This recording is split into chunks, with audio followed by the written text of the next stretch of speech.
Bismillahirrahmanirrahim. Alhamdulillah kita masih dalam rahmat dan nikmat Allah Subhanahu wa taala. Baik, pada kali ini kita melanjutkan pengajian kita yang telah kita bahas sebelumnya, itu tentang masalah air. Yang insyaallah pada hari ini kita akan masuk di dalam pembahagian air. Yang kemarin telah kita bahas tentang masalah pembahagian air dari segi tempat. Maka pada hari ini kita akan membahas pembahagian air dari segi sifatnya. Namun sebelum itu mari kita sama-sama berniat di dalam belajar mengajar ini sebagaimana niat Al-Imam Al-Habib Abdullah bin Alawi Al-Haddad rahimahullah. Bismillahirrahmanirrahim. Alhamdulillahi rabbil alamin. Nawaitu ta'allum wa ta'lim wa tadhakkur wa tadhkir wa naf'a wal intifa' wal ifadah wal istifadah wal hatha 'ala tamassuk bi kitabillah wa sunnati rasulih wa du'a ilal huda wa dalalah 'alal khair wa ibtigha'a wajhillah wa murdatihi wa qurbihi wa thawabihi subhanahu wa ta'ala. Amin. Dan semoga Allah Subhanahu wa taala memudahkan kita dalam memahaminya. Rabbi syrah lana sadrana wa yassir amrana wahlul 'uqdatam min lisanina yafqahu qaulina. Rabbi zidna ilman warzuqna fahman walhamdulillahi rabbil alamin. Baik, pada pembahasan yang telah lalu kita membahas yaitu tentang masalah air, pembahagian air dari segi tempat terbagi 7. Kemudian pada hari ini kita membahas tentang masalah air yaitu dari segi sifatnya. Maka air dari segi sifat ada terbagi kepada 4. Yang pertama, air tersebut suci menyucikan dan makruh, namun menggunakan air tersebut hukumnya makruh. Yang kedua, air tersebut suci menyucikan dan hukum menggunakannya tidak makruh. Yang ketiga, suci tidak menyucikan. Air tersebut suci, bisa diminum, bisa lain sebagainya, namun tidak bisa dipergunakan untuk bersuci, membersih najis, berwuduk dan mandi wajib lain sebagainya. Kemudian air yang mutanajis ataupun air yang terkena najis, yaitu yang keempat. Pembahasan yang pertama yaitu suci menyucikan namun mempergunakan hukumnya adalah makruh, maka air tersebut ada terbagi kepada 4. Yang pertama, air yang sangat panas boleh dipergunakan untuk berwuduk tapi hukumnya makruh. Yang kedua, air yang sangat dingin dan hukumnya juga makruh. Dan yang ketiga, air pada tempat yang dilaknat oleh Allah. Insyaallah nanti akan kita bahas.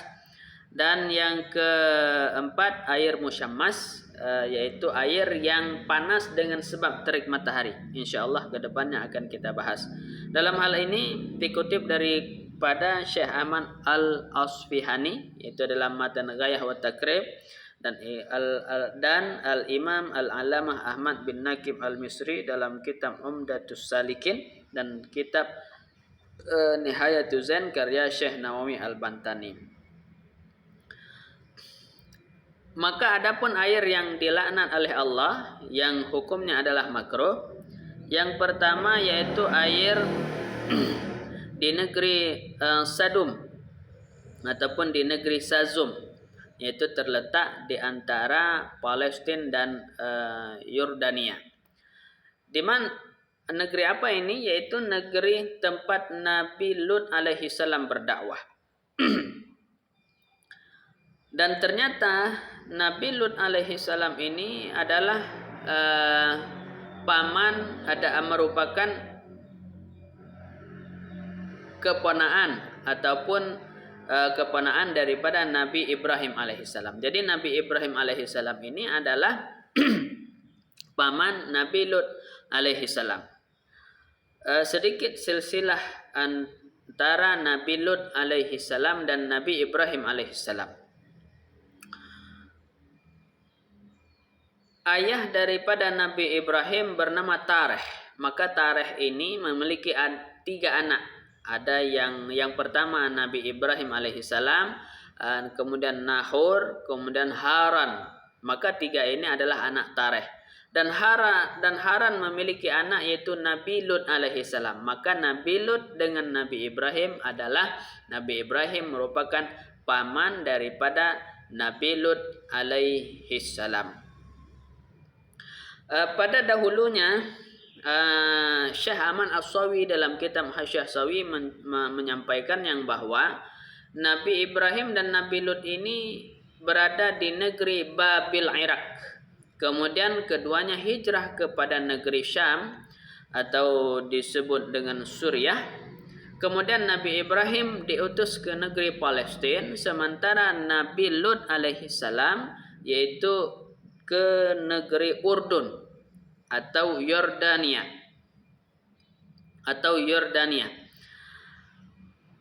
Yaitu ahli daripada Sazum ataupun Sodom, yaitu homoseks ya, yaitu laki-laki sama laki-laki. Sebagaimana Allah Subhanahu wa taala berfirman di dalam Al-Qur'an yaitu tentang masalah Nabi Lut alaihi salam, bisa dilihat dari surah Hud ayat 81 sampai 82. Kemudian ada yang kedua yaitu air di negeri Samud. Nah, air di negeri Samud ini sebagaimana dijelaskan di dalam surah Al-A'raf ayat 77 sampai 78, maka di situ diceritakan yang bahwa tentang masalah Nabi Saleh alaihi salam dan dengan umatnya. Maka 2 tempat ini, air di negeri Samud dan air di negeri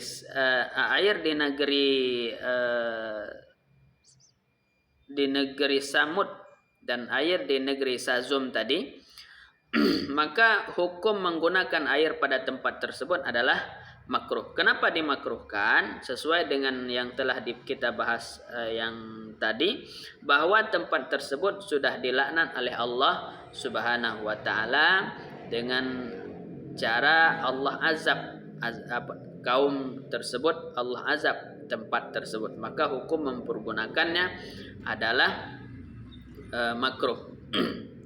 Kemudian yang ketiga ada namanya air di Talaga Barahud. Talaga Barahud ini itu terletak di Hadramaut. Sebagaimana Rasulullah sallallahu alaihi wasallam bersabda dalam hadis At-Tabrani yang berbunyi, diriwayat daripada Ibnu Abbas radhiyallahu anhuma, Rasulullah bersabda, khairu ma'in ala wajhil ard ma'u Zamzam. Sebaik-baik air di muka bumi ini adalah air Zamzam. Fihi ta'amun min tu'min wa shifaa'un min suqmin. Air Zamzam ini bisa mengenyangkan dan juga bisa menjadi obat daripada sakit. Dan wa syarru ma'in ala wajhil ard ma'u biwadi Barahud. Dan seburuk-buruk air di muka bumi ini adalah air di Telaga Barahud. Maka berdasarkan hadis ini, maka ulama memakruhkan mempergunakan air di Telaga Barahud ini yang terletak di Hadramaut. Kemudian ada yang selanjutnya yaitu air di negeri Babilonia ataupun disebut dengan negeri Babil. Sebagaimana Allah Subhanahu wa taala berfirman dalam surah Al-Baqarah, وَاتَّبَعُوا مَا تَتْلُو الشَّيَاطِينُ عَلَى مُلْكِ سُلَيْمَانَ وَمَا كَفَرَ سُلَيْمَانُ وَلَكِنَّ الشَّيَاطِينَ كَفَرُوا يُعَلِّمُونَ النَّاسَ السِّحْرَ وَمَا أُنْزِلَ عَلَى الْمَلَكَيْنِ بِبَابِلَ هَارُوتَ وَمَارُوتَ. Ada 2 latar belakang yang menyebabkan air di negeri Babilonia ini makruh untuk dipergunakan. Yang pertama, ada kisah Harut dan Marut yang sama-sama kita sudah memaklumi ataupun sudah pernah mendengar bahwa kisah Harut dan Marut ini, yang akhirnya Harut dan Marut ini disiksa di negeri Babilonia tersebut. Maka satu penyebab bisa dikarenakan sebab ini, Dan salah satu penyebab yang lain bisa dikarenakan berdasarkan ayat ini ada ulama yang memahami bahwa negeri Babilonia ini merupakan sumber sihir yang dari seluruh sihir yang ada di dunia. Maka oleh dua penyebab ini, maka air di negeri Babilonia ini hukum mempergunakan untuk bersuci adalah makruh. Kemudian yang terakhir yaitu air sumur Zirwan. Sumur Zirwan ini adalah sebuah telaga Zirwan yang mana sumur ini merupakan tempat daripada Labid ibnu A'sam, yaitu seorang Yahudi meletakkan alat untuk menyihir Rasulullah sallallahu alaihi wasallam pada sumur tersebut. Di saat Rasulullah pulang daripada perang Khaybar, maka Rasulullah disihir oleh Labid ibnu A'sam, yaitu orang Yahudi, dan alat penyihirnya ini ataupun perantara daripada penyihir ini orang Yahudi ini letakkan pada air sumur Zirwan. Oleh karena itu, maka air sumur Zirwan ini hukum mempergunakannya makruh.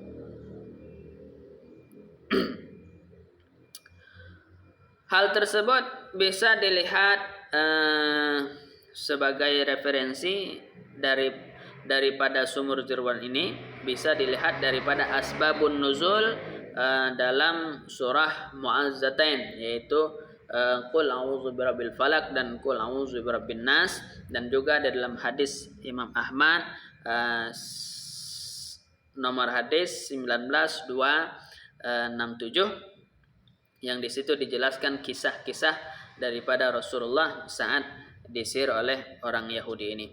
Dan hal ini diambil daripada Syekh Said Abu Bakar dalam kitab Kifayatul Ahyar, dan Al-Allamah Al-Habib Ahmad bin Umar Asy-Syatiri dalam kitab Yaqutin Nafis, dan Al-Allamah Al-Habib Zain Sumaid dalam kitab Taqrir As-Sadidah, dan Syekh Ibrahim Al-Bajuri Hasyiah Al-Bajuri, dan Syekh Irsyad Al-Bajuri dalam kitab Sabilul Muhtadin, dan Syekh Mahfuz At-Tarmasi dalam kitab Hasyiah At-Tarmasi, dan Al-Imam Sulaiman bin Ahmad At-Tabarani dalam kitab Al-Mu'jam Al-Kabir, dan Syekh Ahmad Sawi dalam kitab Hasyiah Sawi. Wallahu alam bisawab. Hari ini cukup sebatas ini. Semoga kita dapat memahaminya, dan insyaallah pertemuan yang akan datang kita akan membahas tentang masalah air musyammas, yaitu air yang makruh disebab terik panasnya matahari.